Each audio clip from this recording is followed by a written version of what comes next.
So now that we've mastered the concept of state sovereignty, we really ought to understand the difference between state, nation, and nation-state. These are often confusing because they're used interchangeably in the literature. And so what? Who cares? We can do that.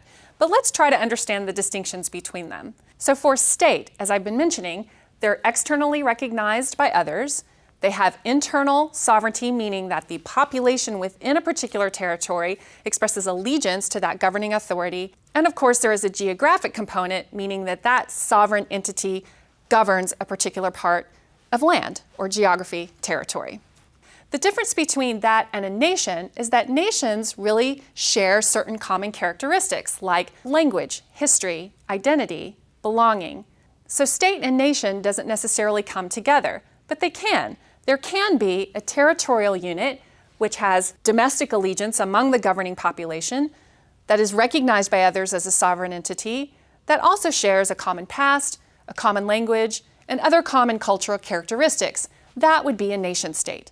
These might be fine distinctions to make between state, nation, and nation-state, but they can make a difference. The Soviet Union, for example, was made of a number of different peoples that had different backgrounds, different religions, different languages, but they did have an allegiance to one territorial governing authority, and that was the Soviet Union.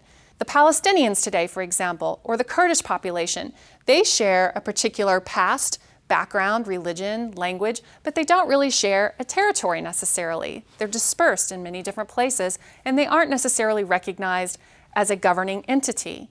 Finally, a nation-state, like the United States, for example, or the United Kingdom, that's made up of peoples that do share a past, a language, a history, or they might not, but they do share an allegiance with one another, and for that governing authority, the government of the United States, or the governing authority in the United Kingdom. So these are fine distinctions to make, but to some, they're very important distinctions to make. So I'm going to leave you with a question about state sovereignty. Does state sovereignty mean that you're independent? Does it guarantee independence? Do independent states automatically mean that they're sovereign states? What do you think?